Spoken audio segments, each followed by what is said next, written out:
This is for all the rum drinkers in the room.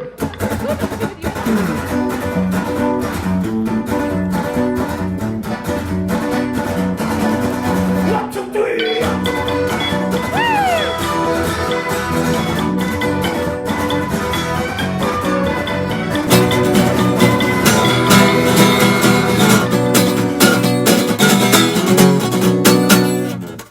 Alright, it's Colin here from Cider, Entourage. I thought I'd try and do something a bit different with the video since we've not really had anything to post out for a bit. Obviously we've been in lockdown, so we've not been able to play any music. So you're either going to be thinking, what the hell are these guys playing? You know, why haven't they put any music out online like other bands are doing? Or maybe you're just glad of the break from all the racket that we make, who knows. I thought that I'd do like a guitar playthrough video. And maybe some of you lot out there might want to learn this song, or maybe you just think it's a load of crap and you're not interested.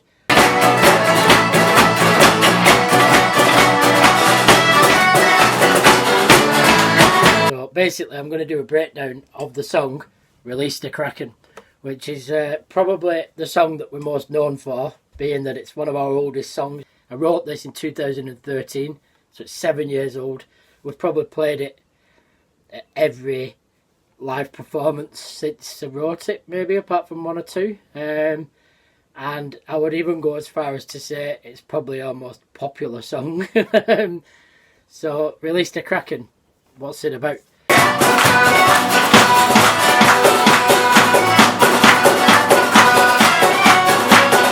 It's quite a fast-paced sort of sea shanty, piratey sort of thing, and we decided to call it Release the Kraken because obviously there's a big association between the Cider Entourage and Kraken rum, which we're well known for our consumption of. I mean, in the past we've drank pubs out of Kraken. You know, I think at least 2 occasions I can think of we've drank all the Kraken in the Alma when we've played there or whatever, you know, after a gig. Everyone's been on the Krakens, so it kind of seemed fitting that when we wrote a sort of piratey, seafaring themed sort of song, that why not link it with something that's associated with us or we're associated with. So yeah, we decided to call it Release the Kraken. And obviously the Kraken is a legendary or mythical sea beastie that usually takes the form of like a squid or a leviathan sort of thing. And you know, in sort of pirate stories and stuff, they're reputed to destroy ships and eat people and all the rest of it. So yeah, that's what the song's about. It's an instrumental song, so there's no lyrics in it apart from when I shout 1, 2, 3 at the beginning, which will be in varying degrees of volume and excitement depending how drunk we are when we play, how hyped up everybody is. So sometimes it's a bit subtle, sometimes I'm on top note shouting that, but one of them things. 1, 2, 3. 1, 2, 3. 1, 2, 3. Obviously, if you've not heard Release the Kraken, you might want to go and have a listen to one of our videos. There's a few live videos and stuff on our YouTube channel, which you're watching this, so you must either be on our YouTube or our Facebook, and you can see all the videos of us playing Release the Kraken there. It's a very lively, energetic, fast song.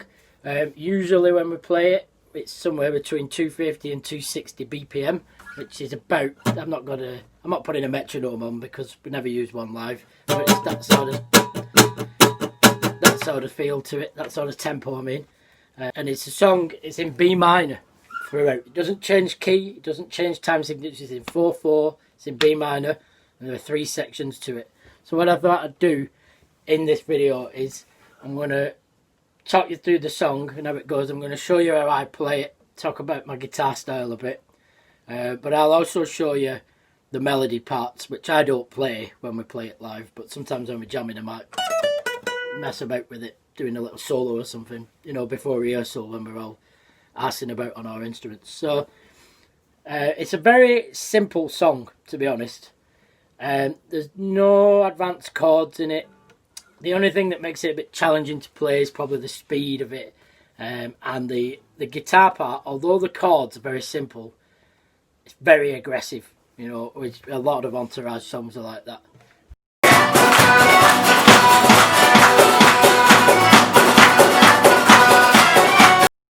you've seen us live, you've probably noticed I do have a very aggressive guitar playing style, which I think developed from when there was when we were a three-piece, and it was just me, Gav, and Dave. We didn't have a drummer or a bass player, so obviously I'd moved from playing whistle onto playing acoustic guitar. So my job really was to be the rhythm section. So I wasn't noodling about or anything like I have done in other bands. It was all about the rhythm, very percussive guitar attack, and that's kind of stayed with me now in my playing.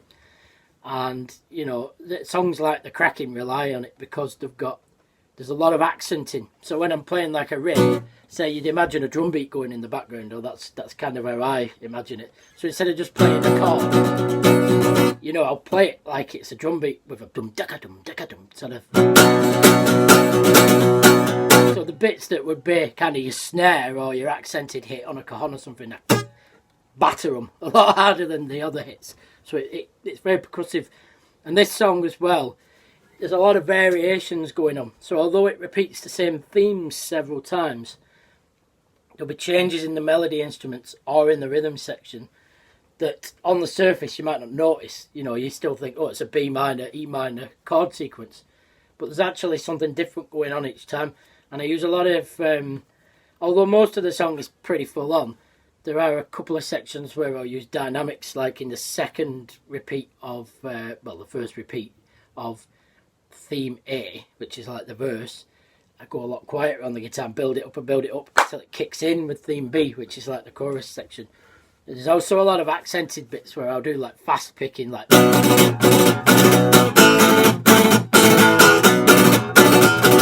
sort of thing. So we'll talk about those as we go through the song. And I hope you find it interesting and not just me waffling on about guitar and music and all the rest of it. You know, I wanted to make it insightful. We're going to talk about the actual music composition and stuff, as well as me playing this thing. I better talk you through how I get the sound for what we're doing, the Entourage, basically. As I said, it's quite aggressive, my style of playing anyway. But I think it's been made more so by playing in this band. And especially when we play sometimes fully acoustically, you know, Dave's accordion, it's really loud, it honks out some real volume, you know. And when we do play acoustically, Gav will have a little amp for his mandolin, because that needs to be heard. But I don't tend to plug in, which means I've really got to give this some abuse to be heard. You know, I don't want to be heard above the others, because I want to play some rhythm section stuff. But, you know, I need to be there in the mix. There's no point me being there, I might as well have stayed in the pub. So, you know, I give this thing some stick. It's really, playing in the Cider Entourage really changed my guitar playing style. As a result, I snap a lot of strings. When I first went on to playing in guitar in the Entourage, I was using this very acoustic, but I was probably using 11s or maybe 12s at the time. I have always been a fan of heavy strings on my electrics, but usually that would be because I've dropped tuning a lot, you know. I don't think I've got any of my electric guitars tuned higher than D, which is a tone down. Some of them are in C. I've got one in A. You know, they've got really fat strings on them. So on an acoustic, obviously, you want to keep the action down as low as possible. You shred your fingers. So, and because I was more used to playing electric guitar, when I first moved on to the acoustic, it was really, I was suffering a bit. You know, I was ripping my hands to shreds. They were a lot less forgiving. So, you know, I probably went on to, like I say, 11s, maybe 12s at the most. But I was snapping them and snapping them, mainly because my picking hand was becoming more and more aggressive. So I went up to 13s, and I used to use Martin strings, because the 80-20 bronze Martins are the most aggressive and bright strings that are out there, as far as I'm concerned, that I've tried, and I've tried all sorts of different bronze. But eventually I started snapping the Martins, and it's like, what am I going to do? Do I go down? Do I start using a lighter pick? So I tried that. Couldn't get on with it. And I thought, well, I can't not play like me, because that's my sound, you know what I mean? And that, you know, the songs need that aggression. This, at the time, this thing was making up for having no bass player, no drummer or percussionist. I was doing a lot with the guitar, and I needed to convey that energy. So essentially, I ended up going on to these, which are 14 to 59 gauge D'Addario strings. Now, they are phosphor bronze, not 80-20, but Martin don't make a heavy enough gauge, and I haven't found any other 80/20 bronze strings in such a heavy gauge. But to be honest, I've tried these. They've got a bit more bottom end and they are a warmer sound than the Martin. But they're a full sound and I like them. They last me. I very rarely snap these, which is good. If I do snap one, it's usually the G, which I think is quite common anyway. But it's under a lot of tension. Now, I'm not showing off by saying that I use the heavy strings, but I love the sound of them. They're loud. You can absolutely batter them. You're not worried about snapping, but you can still bend them.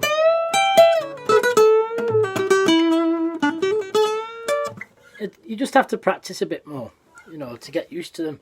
But I found getting used to these, I'm spending a lot less money on guitar strings, I still like to restring before every time I play live or do a gig, which might be sometimes every week. But I'll get through a week's worth of playing with rehearsals, the jam night that I run, and a gig maybe at the weekend with a set of strings, whereas before I couldn't do that. So, and to be honest, if we're not gigging, I might leave the same set of strings on for like 2 or 3 weeks, maybe even a month if I'm being a tramp. Other people I know who've tried the 14s really like them. Give them a try. Depending on what you're using now, you might not find the transition too difficult, and you'll certainly get a lot more power in your sound. If nothing else, it's a bit of a workout for your fretting hand anyway, So now I do have the action.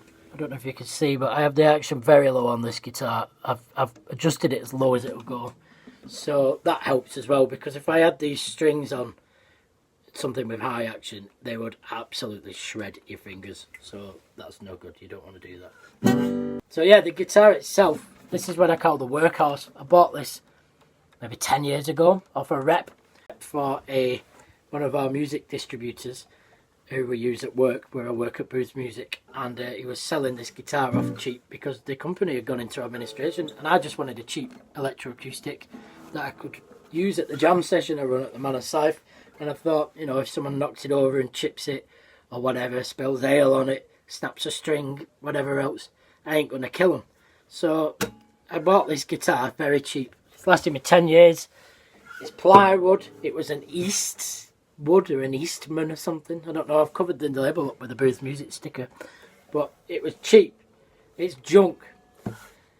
There's nothing cool about this guitar, but it plays well and it's loud, and you wouldn't believe the amount of places where we've played with the Entourage and people say, "Hey, that guitar of yours sounds great. What make is it?" And I'm thinking, it was buttons. It didn't cost anything. It's just, it might as well be made out of orange crates. But I don't want to slag it off because it's been loyal.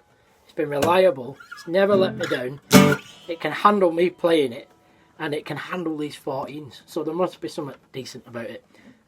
It's had a few new machine heads. The machine heads were cheap, and I don't think they're like these heavy strings. I've not had to replace the nut yet. That might go up one time. Some of the frets are getting worn. Whether it's worth replacing them, I don't know. The bridge has been screwed in, bolted in here, which I had to get Tony from Booth, where I work, to do, because I ripped the bridge off by putting 14s on it. It didn't like that, to be honest, but that was easily fixable, and I've done this sort of camo vinyl wrap, which is very crudely done, but I mean everything about me is pretty crude, so I don't mind. It's not the neatest job, but it looks cool. It's individual, it kind of suits me, I think. And then I've banged some stickers on it, so we've got the Kraken bottle and the Kraken beastie, and then also I've got a Williams Brothers sticker here. Williams Brothers Brewing Co. up in Alloa in Scotland, where we kind of regularly order ale from. I think everyone in the band's had beer from them. I do orders there quite a lot, and we like trying their Scottish ales anyway. And it has got a very crude Cider House Entourage sticker inside, as if you couldn't already tell it was mine by how battered it is. But there you go. That's the workhorse. And I think using these heavier strings as well, because they are a lot brighter and louder, is good. Because when I put the vinyl wrap on, obviously I've had to compromise a lot of the natural sustain and volume from the guitar, and it was amazing how much it affected it. But it's still loud, so I'm not too bothered. If you're thinking about vinyl wrapping your guitar, if it's a nice guitar, personally I wouldn't bother, but I wasn't going to diminish the sound quality of this thing by you know, by putting it on, so I wasn't bothered. But I wouldn't get your £900 Martin at home and cover it in vinyl. The picks that I use are these Dunlop Tortex Sharp, which I've used the Dunlop Tortex for a long time, years. You know, I've been playing 20 years now, and they're the main pick that I've used. But the normal ones, this happens to them. You can see how flat that's gone, and that isn't even a bad one. Sometimes I've got flatter ones, but I've thrown them all away. So I find that especially using these strings and the way that I pick in this band, they just grind down. Like sometimes I'll go through a foot a pick, or maybe even more than one pick in a rehearsal. And as soon as they get blunt like that, I can't use them anymore. That's probably because I'm a crap guitarist and I don't have good technique, but I need that point on the end. Now, a normal Tortex point is fine. It doesn't have to be sharp. But I find these sharp ones, they wear down differently. You know, they grind down this way and this way. So rather than becoming flatter, they do ultimately get shorter, but they still have that tip on the end. So, I mean, that's one that I've had for a couple of weeks, and you can see it has actually flattened the tip off a bit, but nowhere near as quickly as it does with the rounded end, normal shape picks. So that's the only reason I've gone on to these. You know, I'd always seen them before and thought, who the hell wants a sharp pick? But I understand now why they work for me anyway, so that's what I use. And it's a 0.88mm Dunlop regular green Tortex. You know, that's the gauge I like. If I use any heavier, you know, I like it reasonably heavy, but I still want some flex in there. I like to be able to bounce off the strings a bit, but I don't really like any lighter because I don't feel I've got enough control over the guitar. So yeah, that's the pick I use. So yeah, if you're going to try and play Release the Kraken and sound a bit like the Cider Entourage, those are the main factors. Heavy strings, good solid heavy pick attack, and you'll be able to get the dynamic right.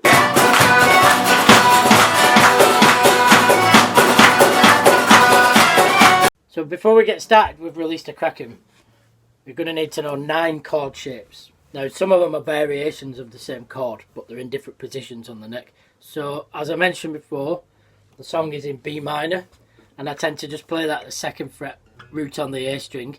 But I might bar it and put the low F sharp in as well, depending, because I use the root 5th bass line thing in it.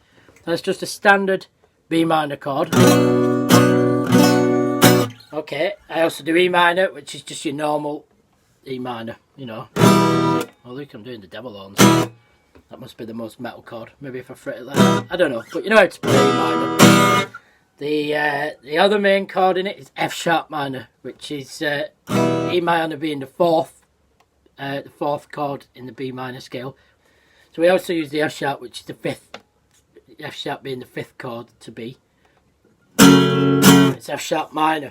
Sometimes in music they'll make that the 5th chord a major chord, but we decided to keep it minor because it works with the song. So the next chord I use a lot is in the theme B, or the chorus section, which is A. But I got a bit fed up with trying to play it down here, or doing a bar chord when I'm moving from B minor quickly.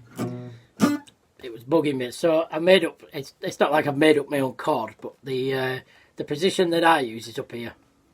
Basically, I'm missing out the low E, but it doesn't matter if you catch it by accident because that's in the chord.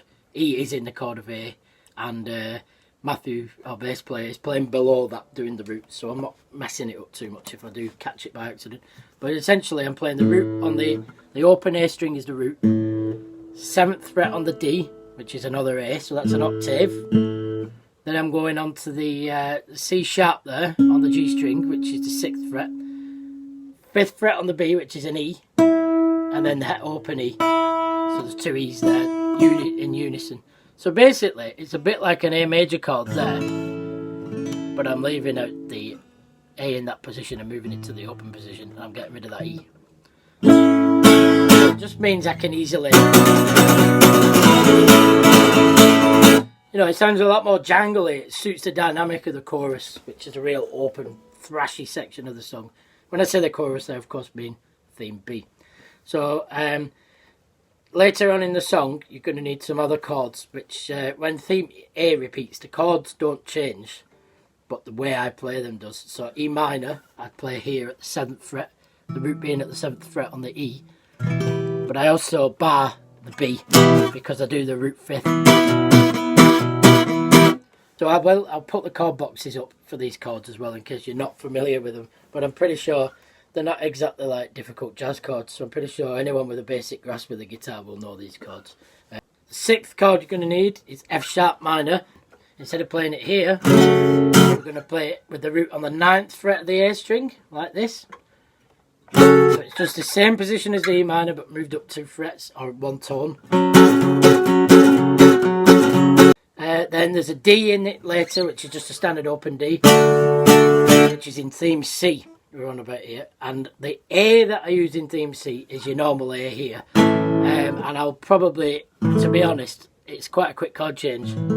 I've never analysed this very much, but I think I basically just play the power chord version of it, even though I fret the full chord. So yeah, I don't play the top 2 strings, because if I did hit the high E, it'd be like the major 6th or something.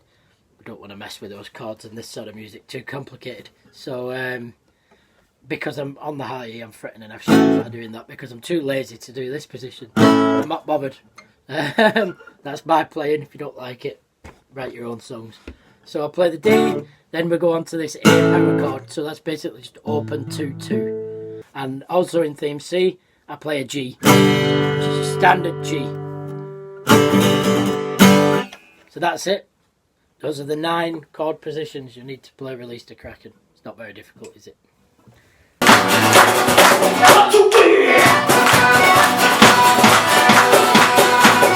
So first of all, we've got the intro. Now I normally start this with an accented pattern on my guitar, which just gives everybody else in the band an idea of the tempo that we're going to be playing it at. Which we do rehearse with metronomes sometimes. When we record, we always use a click track. You know, we like to try and be consistent and tight so that we know we can play at the right tempo live. But sometimes when anyone who's been in a live band before will know that, you know, you can be, some gigs you're more excited than others. You might have a bit of Kraken flowing through your veins. You might have been on the ale, whatever.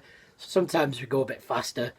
Other times you might be a bit more laid back, or you don't want to scare the audience. You know, some places we've played, they're not, you know, they're not exactly as raucous as we used to. So we've got to hold back a bit so people don't think we're a load of nutters. So the tempo can change live to suit, and depending on how we're all feeling. So the pattern is this, which is a crotchet and 3 groups of quavers repeated. So it's, you've got 4 beats in the bar, so it's da da da da da da da, and you repeat it. So it's a 2-bar counting. We always like to do 2-bar countings, so especially if the sound's bad and you can't hear things live, it just gives you that extra. Like if I just went into the song, the rest of the band will be like, what the hell is going on? You know, if the sound's bad especially, which it can be. So we always like to do a 2-bar counting. That's just something we do. So we're into a B minor root 5th position. Basically Matthew on his bass kind of doubles what I play in the bass register on my guitar, but I'm filling out the B minor chord, and then Dave comes in with some B minor stabs on the accordion. And basically the bass pattern is it's B and F sharp root 5th.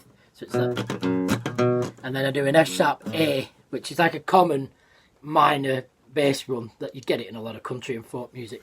So I basically repeat that pattern a couple of times like this.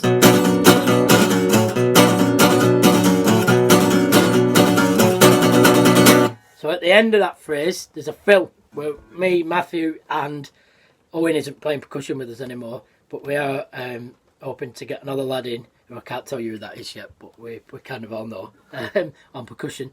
So at the end of that phrase, as I mentioned before, in this band I play my guitar primarily as a rhythm instrument. I'm not here to show off, I'm here to provide some backbone and some power and kind of hold everything together, you know. Matt deals with the low end, whoever's been on the percussion, which was Owen before, will give it the, you know, the rhythms and stuff, but I'm somewhere in the middle of it all, giving it some harmonic structure in the rhythm section, but battering it, you know, going along with the drums and bass. Gav and Dave are playing the melody instruments. They're on top of it all, you know, doing what they do very well. But usually, other bands I've been in, I like being heard, I like soloing, I like making a lot of racket. But in this band, I'm quite happy filling out the mids and doing the sort of the rhythm section thing, because it's fun to play, it's aggressive, it's lively, it's energetic. You know, so it's a good role to have in this band. I really enjoy it. So that fill at the end of the intro is basically just a bar of quavers. So da da da da da da da da. Quavers are 2 beats to every beat of the bar. So if you're going 1, 2, 3, 4, 1, 2, 3. So all in the intro section is like this.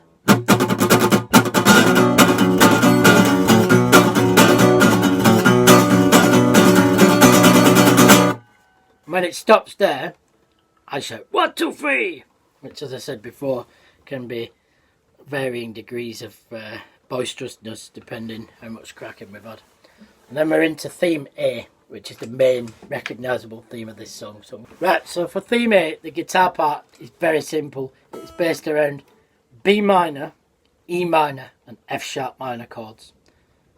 So, first section, the first part of it, sorry, I'm retaining this root 5th position in the bass. Sort of thing. Think Johnny Cash, that sort of thing, you know. But on top of that, I'm absolutely thrashing out the chords. It's 2 bars of B minor, followed by 2 bars of E minor. When I go to the E minor, I'm not necessarily paying attention to the bass. I'm thrashing that in time with the rhythm of the song. So we've got like... And then it goes back to B minor, 2 bars. Then it's half a bar of E minor and half a bar of F sharp minor. So then it's back to B minor with the F sharp A bass pattern. So I'll show you the full thing.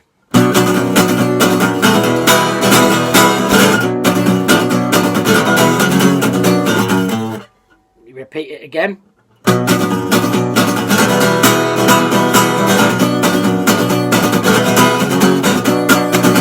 At the end of that, I stay on the B minor, I don't do the bass thing. So on theme A, the melody instruments, you've got Dave on his accordion, you've got Gav on the mandolin. They come in with a little melody that I wrote that's loosely based around a B minor arpeggio. Now, I don't play these parts on the guitar. As I said before, I might noodle around with the melodies when we're jamming and stuff and make my own little licks up and stuff. But in the band, I don't play these melodies. But if I was to play them on guitar, these are the positions they would be in. So I'll put the music notation up for these. But you've basically got F sharp, E, D on the top E there. So 14, 12, 10 and the B at the 12th fret. And it's just... Okay, that's the B minor bit. And then it does B, D, E. So you've got 12 on the B string. D, 10th fret on the high E, 12th fret on the high E, then back down to the D, back down to the B, and then you use the 10th fret for the A, back to the B. So it's dead easy, nothing hard about that. And then you'd kind of do the same thing with this main theme again. And then you go up to the E, F sharp and G, F sharp again. So that's 14, 15, 14. Then you're using a C sharp here, 14th fret on the B string. Twice, you hit that twice and back down to the B. So this section is...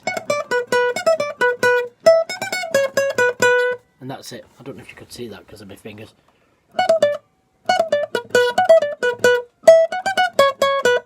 So the whole thing is...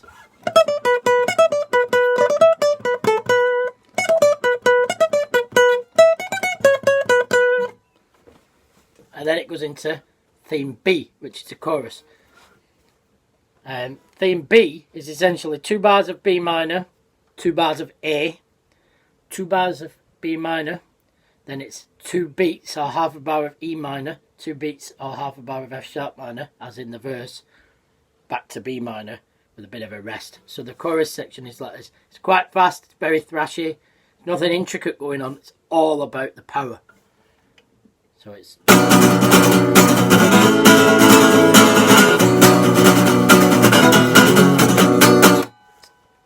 Now, in the different parts in the song, I might be a bit tighter with that at the end I'll go dam dam dam like. So the melody section for theme B is quite fast actually. It's theoretically there's nothing mega going on. It's not like some compositional genius, but it sounds effective. The speed that Dave plays that at on his accordion really propels this section of the song, I think. Which is why the rhythm section is so intense behind it. Everything's just going for it. Obviously, Gav is playing it on the mandolin as well. He played some different pedal note version of it. But yes, it's really fast paced. So we've got basically over the B minor chord, we have a 3-note motif, which I won't call it an arpeggio, but it's based around F sharp, E, and D. Which on the guitar you would play all on the high E. So 14, 12, and 10. So that's it. Then you've got an A major arpeggio, which is based around A at the 17th fret, E at the 12th fret, all on the high E. Then you go down to C sharp, 14th fret on the B. All it is the notes of the chord that the rhythm section are playing. But when we play that, I don't even know if I can play that at full speed on the guitar. I've not tried really, but you've got this sort of thing.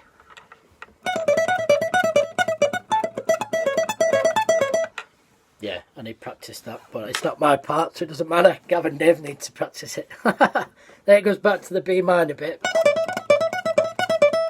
So then you've got this kind of motif that fits rhythmically with the end of theme A. It's the same sort of thing going on, but it's climbing up the scale, starting on E. So you've got E at the 12th fret, D, E and F sharp at the 14th, E, F sharp, A at the 17th, B at the 19th. So even though I'm telling you this in relation to this guitar, that's played like down the neck on Gav's mandolin. So, but those are the pitches. So the repeat of theme A, or verse 2, is where I move the chords up a register. Now this section of the song is quite interesting. Our accordion player Dave suggested that we swap, do like a call and response thing between the mandolin that Gav's playing and Dave's squeeze box. So the theme would swap between the instruments. So in the rhythm section there, because it's not as full on, and we've already had a full on section, decided to pull the guitar back a bit and make it a bit kind of bit more, almost like a klezmer feel, bit gypsy jazzy, but the chords aren't gypsy jazzy, but you know, something a bit less. So basically there, I do a simple root fifth bass line on all the chords, and I pick very staccato on the chords, which means I don't let them sustain at all. So it's the same chords as the first verse. 2 bars of B minor, 2 bars of E minor, 2 bars of B minor, 2 beats of E minor, F sharp minor, back to B minor with the bass.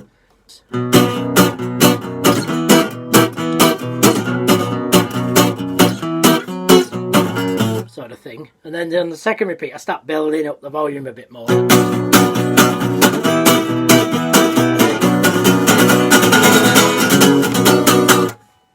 That's a dead stop there. Obviously I'm using the lower register chords for the end of that section because it really fills it out.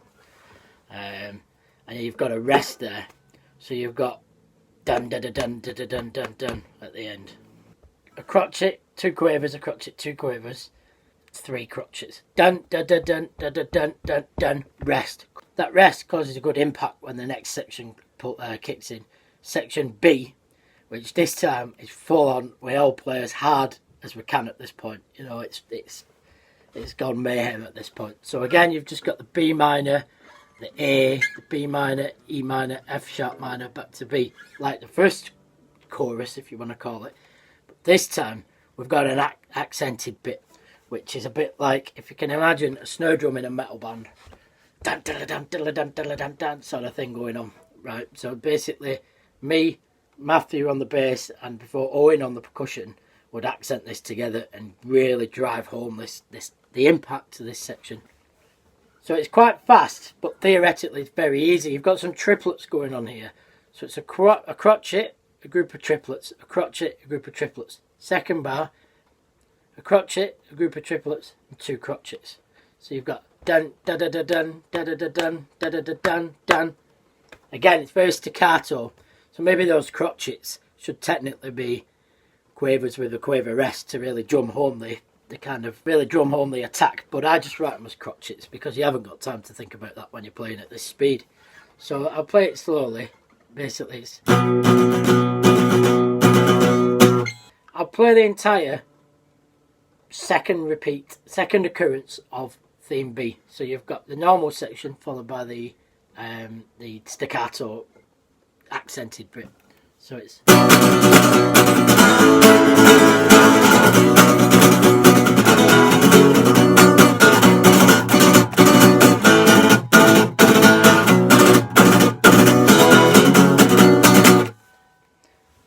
you will notice as well when I went to the A, I did the A power chord sort of shape here. So yeah, just point that out. So now we've got theme C, which is kind of a major feel because it moves up to the D major, which is obviously the relative major to the key. But it doesn't really change key because it's the same scale and everything, and it does go back to B minor in the chord sequence, but just gives it a bit of a lift. And we've got D major for 1 bar, A major for 1 bar, then I go to B minor for 2 bars. But I do like a bit of a punk thing where I bounce off the D. I'll show you how to do that. Then it's a bar of D, a bar of G. It's 2 bars of A there. So it does stay major at that point. I'll show you. We've got D to A, and it's the power chord sort of A shape. And then I do like a hammer on to the B minor, and I go like. I think I've nicked that from a Billyclub song, to be honest, where it's kind of this sort of riff, which is that sort of discharged, almost D beat picking. So sorry, Carl, I think I've nicked one of your riffs there. But I do it in open chords rather than power chords. So we've got. So and then the second repeat is similar sort of picking style. You're just going for it here with dum ba dum ba dum bum ba dum ba dum sort of thing. So we've got D, G to A, and a hammer on to get the A sort of power chord. I'm not sure if I actually picked the B on that as well, but it doesn't matter. And that's and I just do like I kind of fret the G. I do play the full chord, but I think I kind of aim more for the lower register there. So we've got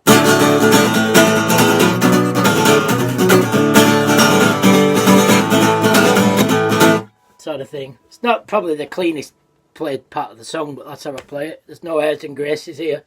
I'm not the best guitarist in the world, I don't care. That's how I play it. So it repeats that twice, and we've got a rest at the end of that section, which is triplets again. So it's crotchet, triplet, crotchet, triplets, crotchet, triplets, crotchet, crotchet, rest. So you've got what chord are we on? That's all on an A chord. So it's that's it. So coming out of that section, and the rest is very important. You've got to mute it because otherwise you don't get the dynamic going when it kicks back into the next theme.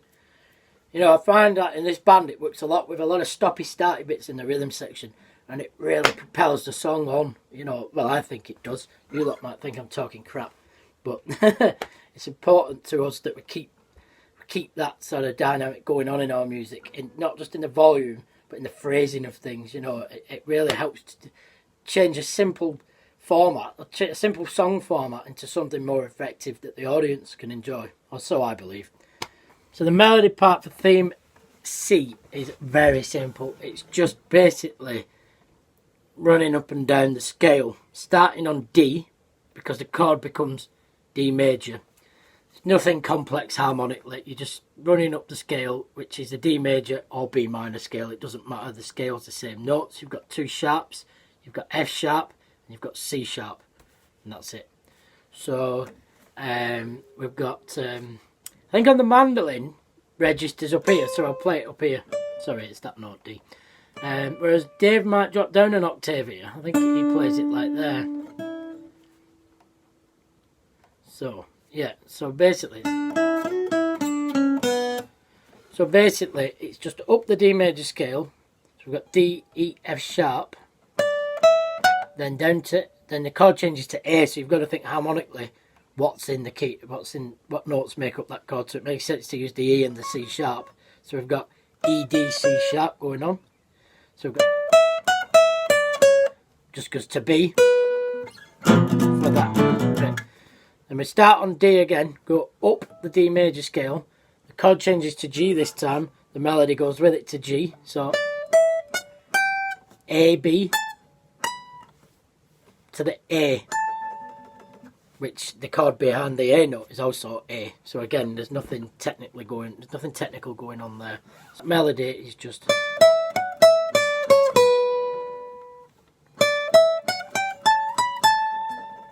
does that twice. That's all there is to it.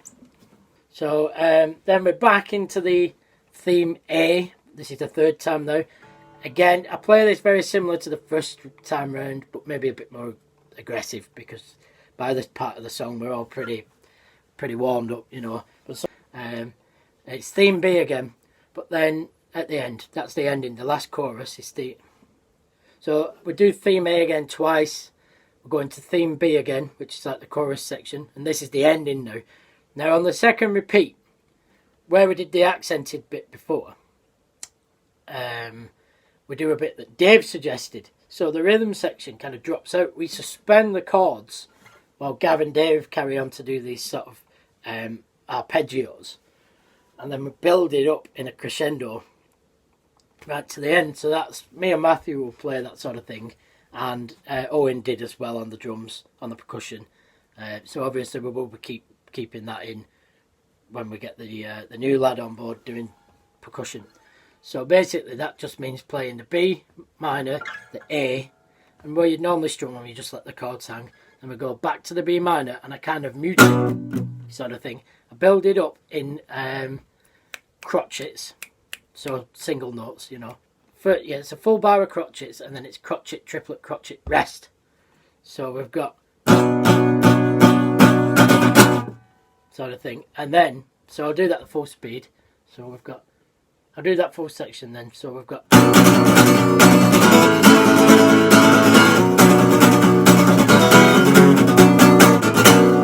3, 4, 2, 3, 4, and then the very ending is your E minor, F sharp minor, B minor run, which is congruent throughout theme A and theme B. But this time I go crotchet, triplet, crotchet, triplet, crotchet, crotchet, crotchet, rest. So it's dun da da da dun da da da dun dun dun. So we've got it's the entirety of the guitar parts in Release the Kraken. So I'll play it all for you now. You can hopefully see what I'm doing. It'd be pretty cool if you've enjoyed this video. Just leave us some comments, and if you want to send us a version of you playing it, I'd be interested to see people's different takes on it. You know, not everyone plays like me. Some of you are a lot better guitarists, so you might come up with slightly different arrangements. But for me, this song is all about thrashing it. It's about power, it's about volume, it's about controlling the dynamics in the right places. Very high energy, and it's not a song you can sit back on. Basically, you've got to be up there giving it 200%, and your picking hand is going to suffer for it. So yeah, cheers for watching. I hope you've all enjoyed it, and let us know in the comments or whatever what you think, and hopefully I'll be back soon with another Entourage video for you all.